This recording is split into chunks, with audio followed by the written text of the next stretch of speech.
I'm Adam Collins and this is the Women's World T20 Day 7 where India guaranteed their progress to the semi-finals of the tournament by obliterating Ireland. They made 145 with the bat, led again by Mithali Raj. She started down the list at the beginning of the tournament, moved to the top of the order, back-to-back half-centuries. The former captain is going beautifully into the elimination stage. Smita Mandana batted for half the innings with her as well, laying the foundation. Ireland never really stood a chance with the bat. Consistent wickets fell throughout, which meant that India won easily and ensured that they will be there in Antigua next week. Well, it means a lot because after the Asia Cup final, a lot of things happened back home.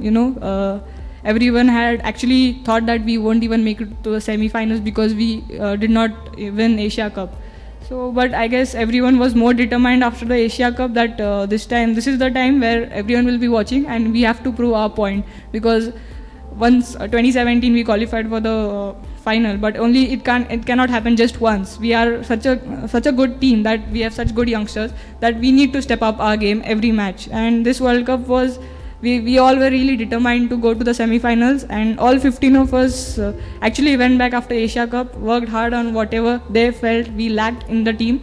And Ramesh sir has also been brilliant last 3 to 4 months. Well, I think we will be looking at it as a match only and not just like we need to be at the top of the table of this group. That's what our mindset will be. And to go all out, we before coming into the World Cup, Ramesh sir told us that you have to dominate each and every match. So that is the only mindset which we had last 3 matches. And I don't think it will change in the next match.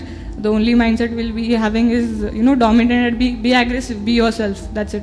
That thumping win for India means that Ireland are out of the tournament alongside New Zealand and Pakistan in Pool B. So we know that Australia and India are going through. They actually play each other on Friday in what will determine who finishes first and who finishes second, and may very well end up being a preview of the final. So while West Indies play Sri Lanka tomorrow, the big game here in St Lucia will be when England take on South Africa. We mentioned before the Proteas were dismal last night, unable to chase down that moderate total, but England actually haven't played a lot of cricket. Their first game of the tournament against Sri Lanka was washed out. They were somewhat hard held against Bangladesh in their tournament opener. They've had the day off in the middle of the week, so they haven't had a lot of cricket at all.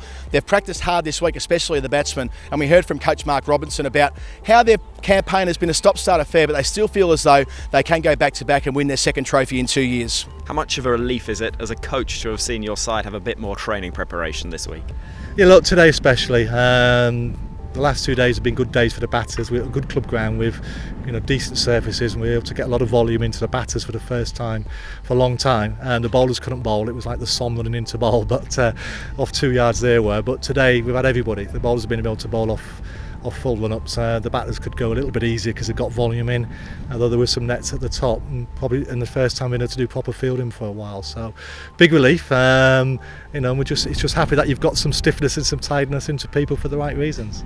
Okay, Mark, well, victory against South Africa tomorrow and you're pretty much through to the semi-finals. Yeah, I've just found that out this morning. We've been too busy concentrating on the weather and what facilities we've got, so I haven't really noticed that. But look, we just got to win the game, don't we? And the dangerous team, South Africa. They've got the players that can win a game by themselves. So it'd be a big game for them. It'd be their cup final now. They need to win it to obviously stay in the competition. So India are through with 3 from 3, and we'll know tomorrow what the complexion of the Pool A final setup will be. Follow it all on Crick Buzz with Adam Collins. I'll talk to you tomorrow.